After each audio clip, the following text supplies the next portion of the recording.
Hello. I never thought my marriage would crumble over a joke. Not after surviving market crashes, sleepless newborn nights, and a mortgage on our dream home. But that Sunday at my in-laws' house changed everything. My wife's laughter cut deeper than any knife as she turned me into a punchline. My name is Nathan Brooks. I'm 45 years old, and I've spent the last decade climbing the ladder at Meridian Financial Partners in downtown Boston. Looking at me, most people see success, the nice house in the suburbs, the well-behaved kids, the beautiful wife. The American dream, right? But behind closed doors, things weren't exactly picture perfect.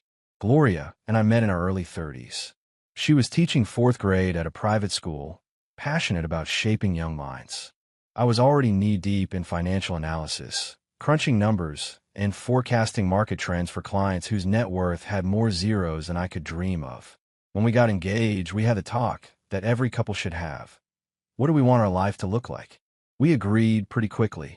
With my earning potential and her desire to be fully present for our future children, Gloria would step back from teaching once we started a family. I'd focus on being the breadwinner, and she'd run the household. It seemed like a win-win situation. For the first couple of years, it was. Marvin came along 5 years ago, and Gloria took to motherhood like she was born for it. 2 years ago, Melinda joined our family, and our home became a whirlwind of sippy cups, stuffed animals, and sleepless nights. I couldn't have been prouder of the life we built together. My job at Meridian wasn't getting any easier, though. If anything, each promotion meant longer hours, more responsibility, and higher stakes. During earnings season, I'd be lucky to see the kids awake. I'd drag myself home after 11-hour days, my brain fried from staring at spreadsheets and placating nervous investors. Most nights, I'd collapse on the couch, barely able to form a coherent sentence. But that was the deal, right? I brought home the bacon, paid for mortgage on our Colonial in Newton, funded the kids' college accounts, and made sure Gloria could buy organic everything at Whole Foods without checking the price tags. In return, she managed the home front, doctor appointments, play dates, meal planning, and making sure Marvin and Melinda were thriving. I never considered myself a hands-off dad. When I had time, I was all in, building blanket forts, reading bedtime stories, the whole 9 yards. But the reality was, Gloria knew the kids' routines like the back of her hand. She knew which stuffed animal Melinda needed to fall asleep, and exactly how to cut Marvin sandwiches so he'd actually eat them. Looking back, I guess that's where it started. The little comments that seemed innocent enough at first. Nate, honey, that's not how you put on Melinda's shoes. Sweetie, Marvin can't have peanut butter before bed. You know that. They were just corrections, right? Just Gloria making sure things ran smoothly.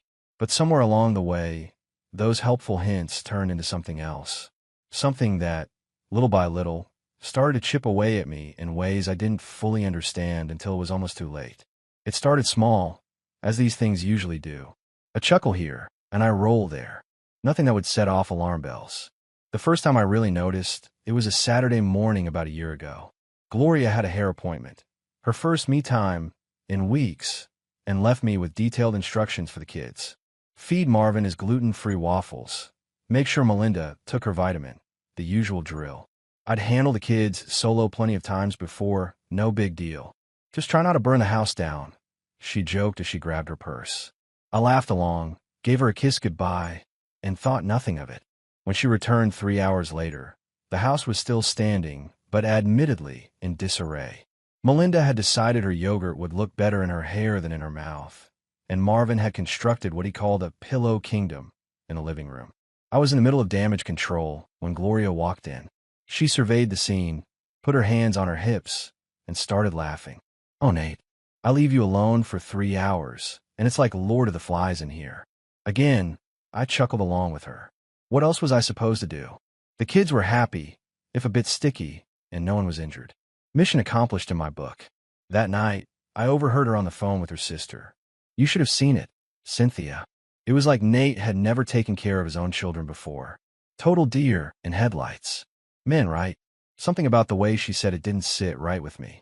I wasn't some clueless sitcom dad who couldn't figure out which end of the baby to diaper. But I brushed it off. Everyone vents to their siblings. A few weeks later, I came home early from work, a minor miracle given my usual schedule, and decided to surprise the family by making dinner. Nothing fancy, just spaghetti and meatballs, one of the few meals I could manage without consulting a recipe. When Gloria walked into the kitchen and saw me browning the meat, her eyebrows shot up. "Well, look who thinks he's Gordon Ramsay tonight." She picked up her phone. "This needs to be documented for posterity." The rarest of sightings. Nathan Brooks in his natural habitat, attempting to cook. She snapped a few pictures, laughing the whole time. I tried to play along, even hamming it up a bit for the camera. But something about being treated like some exotic animal at the zoo for doing a basic adult task didn't feel great. Later that evening, while we ate dinner, which turned out pretty decent, if I do say so myself, Gloria kept the jokes coming. "Careful, kids. Daddy made this, so we should probably check for shells or mysterious objects before each bite."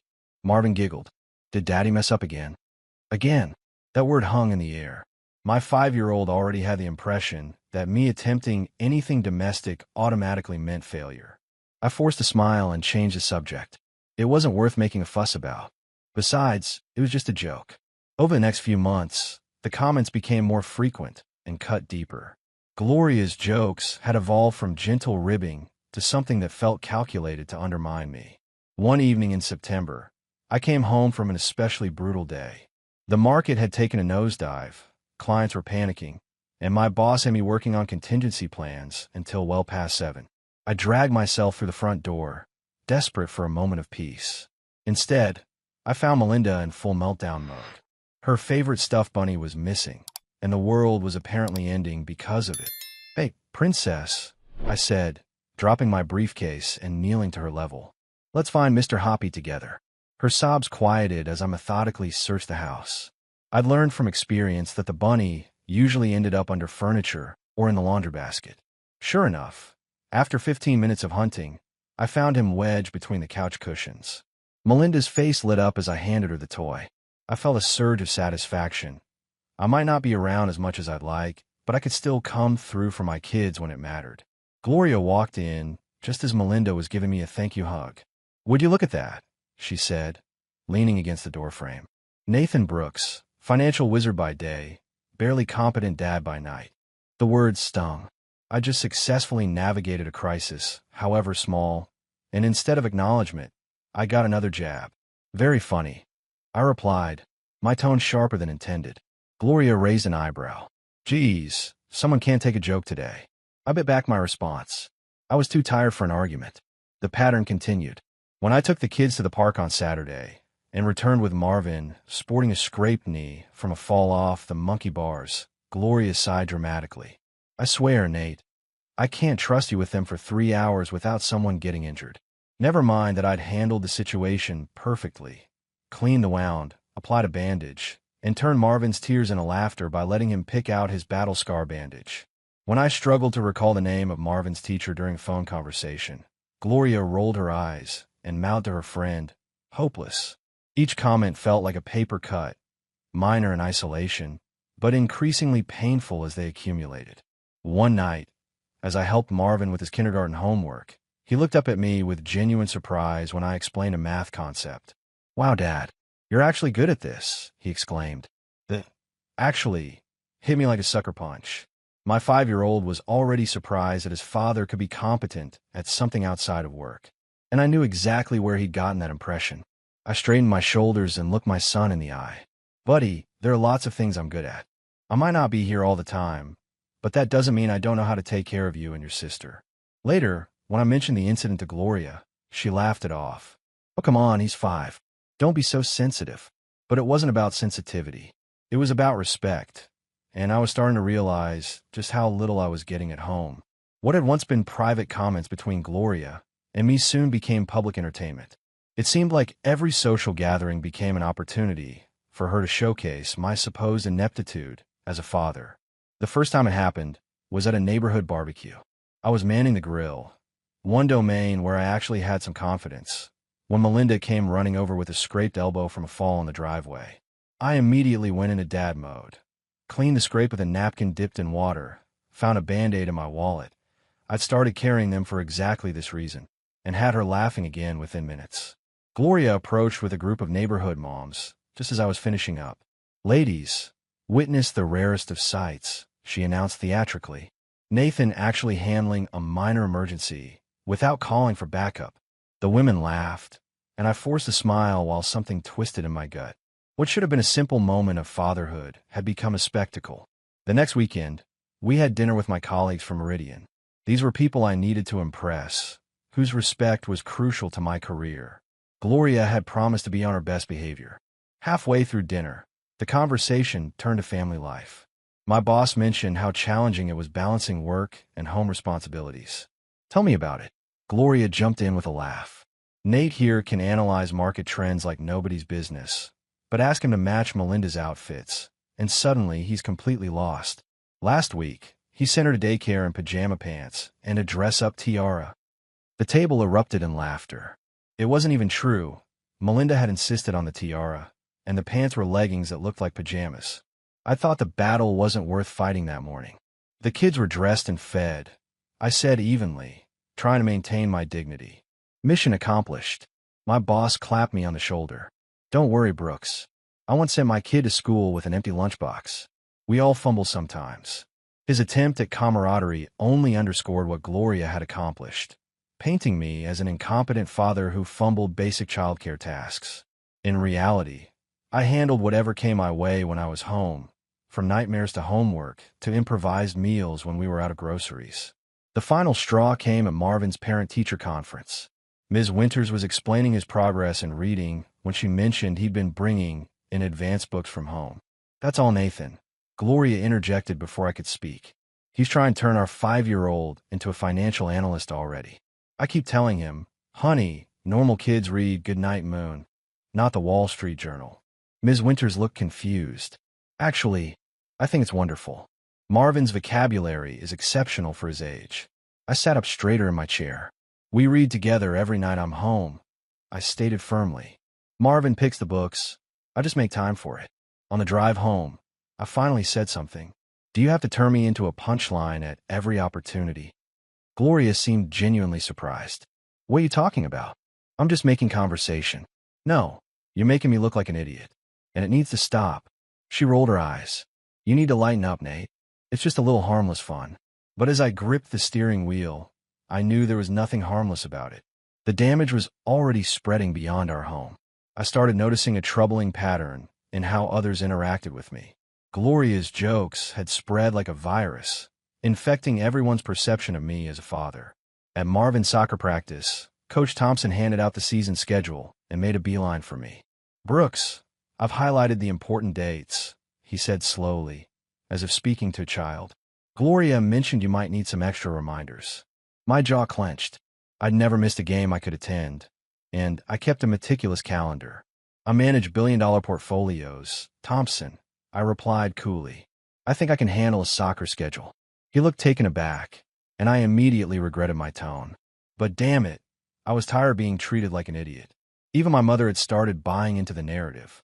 During her monthly visit, she hovered anxiously as I prepared Melinda's lunch. Nate, dear, are you sure that's enough food? Gloria says she's going through a growth spurt. Mom, I feed my kids every day, I said, trying to keep the edge out of my voice. I'm pretty familiar with their appetites. The real gut punch came when I overheard Marvin talking to his friend during playdate. My dad's really smart about money stuff, he was saying proudly, and my heart swelled. Then came the follow-up. But Mom says he'd lose his head if it wasn't attached when it comes to everything else. That night, I stared at the ceiling, unable to sleep. How had I let this go so far? My own son was parroting Gloria's dismissive attitude. What would happen as the kids got older? Would they stop coming to me with problems, assuming I couldn't handle anything outside of financial matters? More importantly, why was I allowing my wife to systematically undermine me? I'd built my career on commanding respect, making tough calls, and standing my ground. Yet at home, I'd become a punchline. The truth hit me like a freight train. I was afraid. Afraid that pushing back would lead to conflict.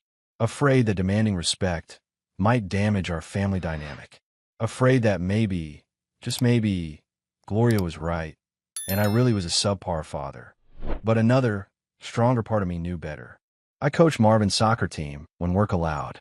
I taught Melinda to swim last summer, spending hours in the pool until she could paddle confidently to the steps. I read financial reports aloud to lull them to sleep when they were infants, for God's sake. I was a damn good father, different from Gloria, certainly, but no less capable.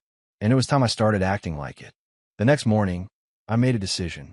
The jokes had to stop, not just for my sake, but for our children, who deserve to see both their parents treated with respect. I just needed the right moment to address it. The opportunity to address the issue with Gloria came sooner than expected. After a particularly exhausting day, a meridian, one that involved calming panic clients through a market correction, I arrived home to find the house unusually quiet. Gloria was alone in the kitchen, scrolling through her phone. The kids were at her mother's for the evening. "Hey," I said, loosening my tie. "Where are the kids?" "Mom took them for ice cream and a movie. I needed a break." She glanced up. "You look like hell." "Rough day." I poured myself a scotch, taking a moment to gather my thoughts. "Actually, Gloria, can we talk?" She raised an eyebrow. "Sounds serious." I sat across from her at the island. "It's about the jokes." "What jokes?" "The ones about me being clueless with the kids. About how I can't do anything right outside of work." Gloria rolled her eyes. "Oh, come on, Nate. Not this again." "Yes, this again," I said firmly. "Because it's not just between us anymore. It's affecting how everyone sees me. The kids, other parents, even my own mother." She crossed her arms. "You're being too sensitive." "No, I'm not," I insisted, keeping my voice level. "When Marvin starts repeating to his friends that I'd lose my head if it wasn't attached, we have a problem." For a moment, something like recognition flickered across her face. Then her defenses snapped back into place. "It's just harmless teasing, Nate. Everyone jokes about their spouse. Half the moms at school have the same complaints about their husbands. But that's just it. I'm not like half the husbands. When I'm home, I'm present. I'm engaged. I don't deserve to be your personal punchline." Gloria's phone buzzed. She glanced at it, then stood up. "Look, I don't want to fight about this. You've had a long day, and you're clearly on edge." "I'm not on edge," I said, frustration mounting. "I'm trying to have an honest conversation about something that's hurting me and our family." "Hurting you?" She laughed incredulously. "I'm acknowledging reality, Nate. You work 70 hours a week. You miss school events. You don't know the kids' routines because you're not here most of the time." Her words hit like body blows. Yes, I worked long hours, but that was our agreement, the bargain we'd struck together. And when I was home, I gave everything I had to the kids. "That's not fair," I said, my voice tight. "We agreed I would focus on providing for the family. That doesn't make me less of a father." Gloria grabbed her keys from the counter. "I need to pick up the kids.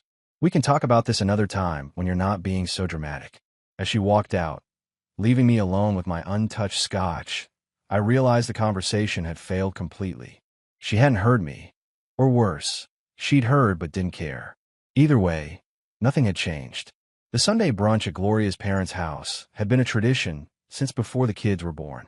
Usually, I looked forward to these gatherings. Her father was a retired investment banker with great stories, and her mother made French toast that could make a grown man weep. This particular Sunday, however, I was on edge. My failed attempt to talk to Gloria had left me raw, and I was dreading another public performance of Nathan the incompetent dad. We arrived with the kids in tow, Marvin clutching his latest Lego creation, and Melinda dressed in the tutu she'd refused to take off for 3 days straight. There they are. Gloria's mother enveloped the kids in hugs while her father clapped me on the shoulder. For the first hour, everything was fine. We ate, caught up on family news, and watched the kids play with their cousins. I started to relax, thinking maybe today would be different. I should have known better. As Gloria helped her mother clear the plates, Marvin ran in from the backyard with a scraped knee. Nothing serious, but he was looking for comfort. He came straight to me. I scooped him up, examined the scrape, and carried him to the bathroom to clean it. By the time we returned, with Marvin proudly sporting a superhero Band-Aid, Gloria was telling a story to the assembled family. And I came home to find Nathan had given Melinda chocolate milk right before bed. You can imagine the result. The sheets looked like something from a horror movie. Everyone laughed. I clenched my jaw, remembering the incident. Melinda had been sick, refusing to drink anything else. The doctor had been more concerned about dehydration than clean sheets. Then last week, Gloria continued, warming to her topic. He tried to help with the laundry and turned all of Marvin's white school shirts pink. More laughter. The laundry incident had been an honest mistake. Melinda's red sock hidden in a pillowcase. I'd already replaced the shirts. I swear, it's like having 3 children instead of 2. I can't leave him alone with basic household tasks for... Stop. The word came out sharper than I intended. The room fell silent. Nate. Gloria looked confused. Just stop. I set Marvin down gently. Stop turning me into a joke for your family's entertainment. Her father cleared his throat uncomfortably. Let's give these 2 a minute, he suggested, ushering everyone toward the patio. When we were alone, Gloria's confusion turned to anger. What is wrong with you? What's wrong with me? I kept my voice controlled despite the anger churning inside. You've been systematically undermining me as a father for months. You've turned me into a punchline, and I'm done with it. They're just stories, Nate. Lighten up. No. I stood my ground. They're not just stories. They're disrespectful, they're hurtful, and they're teaching our children that it's okay to mock their father. She rolled her eyes. You're being dramatic. Something snapped inside me. Is it dramatic to want basic respect for my wife? Is it dramatic to expect you to build me up instead of tearing me down? Because if it is, then yes, I'm being dramatic. I grabbed my car keys from the counter. I need some air. Where are you going? Her voice had lost its edge, uncertainty creeping in. I don't know, I said honestly, but I can't stay here and pretend everything's fine. As I walked out the door, passing her confused family on the porch, I felt a strange mix of guilt and relief. In my head, I silently said goodbye to the version of myself that would have swallowed his pride and laughed along with everyone else. That man was gone. I ended up at the Harbor View Hotel, a mid-range place near the financial district where we put up clients from out of town. The front desk clerk recognized me from company events and didn't ask questions when I requested a room with no end date specified. Once alone, I sent Gloria a text, staying at Harbor View. Need time to think. We'll call kids before bedtime. Her response came quickly. You're being ridiculous. The kids are confused. I didn't reply. Instead, I called my assistant and arranged to have some clothes and toiletries delivered from the department store down the street. Then I took a long shower and tried to clear my head. That evening, I called the house as promised. Gloria put the kids on speakerphone, and I did my best to sound upbeat. When are you coming home, Daddy? Melinda asked, her little voice making my chest tight. Soon, Princess. Daddy just has some work to finish. After reassuring them both and promising to bring home surprises, I ended the call before Gloria could get back on the line. 3 days passed in a strange limbo. I went to work, performed my duties with mechanical precision, then returned to my hotel room each night. I called the kids faithfully, but kept conversations with Gloria brief and logistical. On the 4th day, my phone rang during lunch. Gloria's father's name flashed on the screen. I almost didn't answer, but curiosity won out. Nathan, it's Robert. Got a minute? I braced myself for a lecture about family responsibility. Instead, Wygott surprised me. I want you to know I understand why you left, he said without preamble. You do. Gloria's mother used to do the same thing to me. Not the exact same jokes, but the same pattern, making me the butt of every story, laughing at my expense. I nearly dropped my fork. How did you handle it? Not well at first, he admitted. I stewed. I sulked. I worked longer hours. But eventually I did what you did. I confronted it head on. It doesn't seem to have made much difference, I said bitterly. It will, he assured me. Gloria is stubborn. Gets that from her mother. But she's also smart. She's starting to realize what she's been doing. I wanted to believe him, but the skepticism must have shown in my silence. She's been quiet these past few days, Robert continued. Reflective. She told her mother that she might have been a little hard on you. Coming from Gloria, that's practically a full confession. Despite everything, I felt a flicker of hope. Has she said anything to the kids? That's actually why I'm calling. I overheard her telling Marvin that Daddy works hard to take care of us, and we should appreciate that more. Not exactly an apology, but a start. After we hung up, I sat staring at my cooling lunch. Was this enough? Was a slight shift in attitude worth returning home for? The answer wasn't simple. But one thing was clear. Running away hadn't solved anything. If Gloria was truly reflecting on her behavior, maybe there was a chance for a real conversation. And if not, well, I'd already proven I could walk away if necessary. That night, I texted Gloria, "Coming home tomorrow. We need to talk." Her response was uncharacteristically subdued. "Okay. The kids miss you. I miss you too." The house looked exactly the same when I returned, but something felt different. Maybe it was me. Gloria was waiting in the kitchen, a tentative smile on her face. The kids were at school, a deliberate choice, I suspected, to give us space to talk. "Coffee," she offered. I nodded, settling at the island counter. For a moment, neither of us spoke. "Your father called me," I finally said. Gloria's eyebrows rose. "He did. He told me he understood why I left. That your mother used to do the same thing to him."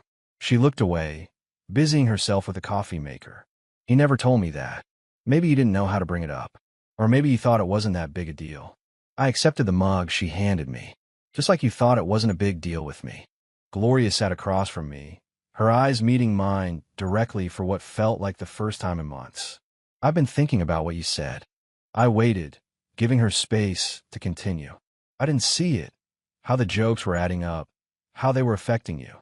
She traced the rim of her mug. "But when you left, I started replaying things in my head. The look on your face at my parents' house. The way Marvin repeated my words. It wasn't just about my feelings," I said carefully. "It was about our family. The kids absorb everything, Gloria. When you treat me like I'm incompetent, they learn to see me that way too." She nodded slowly. "I know. And I'm sorry, Nate. Truly." The sincerity in her voice caught me off guard. I'd prepared for defensiveness, for minimizing, not for a straightforward apology. "What changed?" I asked. "Marvin asked me if you left, because you were mad at him for saying you would lose your head if it wasn't attached." Her voice wavered. "He was worried it was his fault." That's when I realized what I'd been teaching him. Something tight in my chest began to loosen. This was progress. Real progress. "Where do we go from here?" I asked. "I want to do better," she said simply. "I've already started. I told the kids how hard you work for us, how smart you are about so many things. Not just money. It wasn't a complete solution, but it was a beginning. The road ahead would require vigilance from both of us. My willingness to speak up when hurt, her commitment to breaking a damaging habit. "I've missed you," she admitted softly.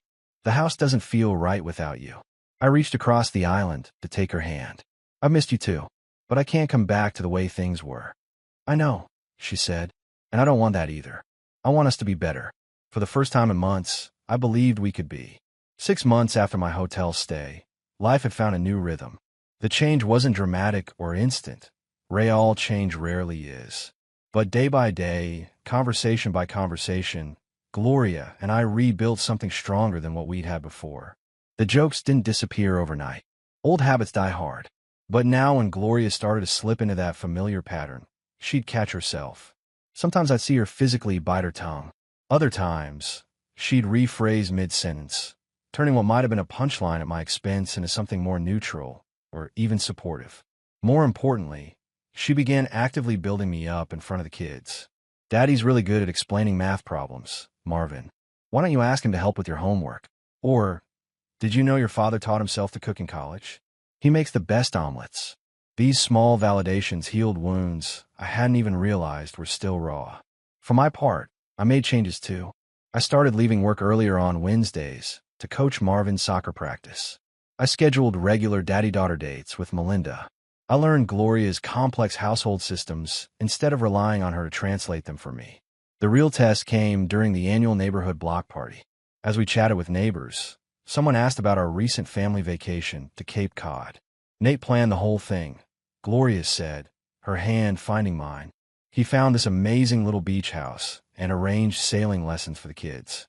He thinks of details I'd never consider." The warmth that spread through me had nothing to do with the summer heat. This was what partnership felt like, having someone who highlighted your strengths rather than mocking your weaknesses. Later that night, after the kids were asleep, Gloria and I sat on the porch swing, watching fireflies rise from the lawn. "We almost lost this," she said quietly, "if you hadn't stood up for yourself." "But I did," I interrupted gently. "And you listened. That's what matters." She leaned her head against my shoulder. "I never wanted to hurt you, Nate. I just didn't realize how much those jokes were costing us." The price had indeed been steep. My dignity, the children's respect, the foundation of our marriage. But we'd managed to pull back from the brink.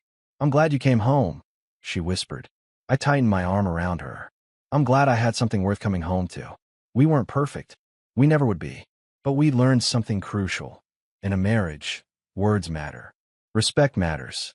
And sometimes, fighting for that respect, even when it's uncomfortable, even when it means walking away temporarily, is the most important battle a man can win."